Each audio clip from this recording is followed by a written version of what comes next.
Timeline Week 11. So we have the Ottoman Turks capture Constantinople, 1453.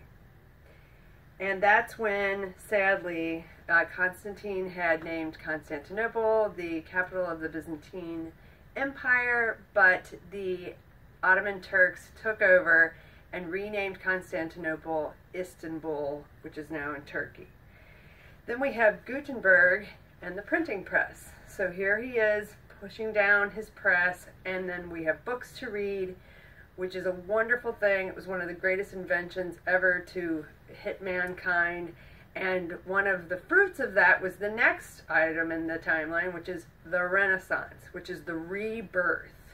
So actually some Ottomans from that part of the world where Istanbul was ended up moving over to Europe, and they brought with them, which would be this way for you, they brought with them some ancient scrolls of the Greeks and the Romans. So people were starting to read because of the printing press, and they were relearning all kinds of things about science, architecture, art, literature. And so this truly was like the end of a time of darkness, and new ideas were resurrected. So it's the Renaissance. Next we have Muslims driven out of Spain. Let's see. Oh, Muslims, because remember, this was the Muslims on their little prayer mat. So Muslims driven out of Spain. Now what had happened was a lot of the Muslims had come up,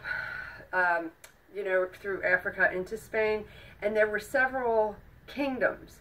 And so only one of them, which was Granada, I believe, was still Muslim, and that was in the south.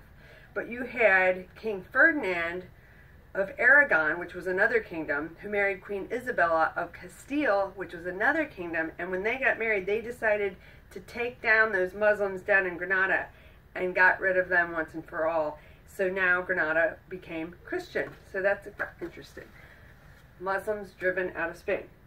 Then we've got Columbus discovers America, 1492. So he's kneeling down on the new land and putting his flag of Spain in for Queen Isabella and saying, guess what, I just put a flag down. That means this land belongs to Spain. So if I ever come to your house with a flag, you might want to lock your doors.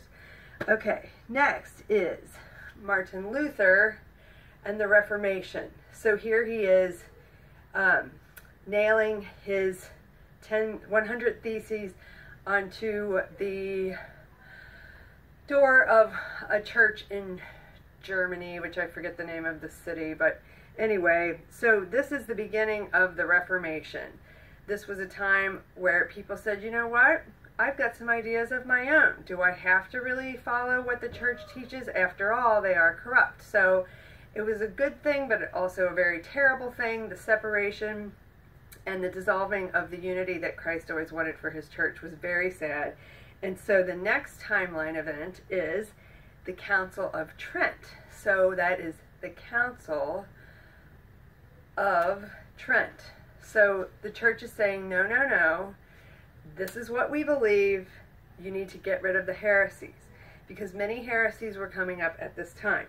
So it was kind of what we call a counter-reformation. It was a really cool time. The Council of Trent actually lasted 18 years, and the church was really able to go deep and examine all of its thoughts and beliefs and make them very clear to all of the church followers. Ideas like what are the sacraments? What is transubstantiation? What is purgatory? What is the priesthood? Who is Mary? Who are the saints? Beautiful, beautiful time for the church. So, good always comes from bad. God always makes things good. And finally, we have Da Gama and Magellan sail. So Vasco da Gama went around the tip of Africa into Europe and India and those other countries, and then of course Ferdinand Magellan was the first to circumnavigate the earth. Let's start from the top. So we've got Ottoman Turks capture Constantinople, 1453, Gutenberg and the printing press. The Renaissance, Muslims driven out of Spain. Columbus discovers America, 1492. Martin Luther and the Reformation, the Council of Trent, and Da Gama and Magellan sail. Oh, and by the way, last week, week 10, it looks like I accidentally said the 100 Years' War was the war between France and Europe. Clearly, I meant to say France and England, but I'm not starting that one over. Thanks.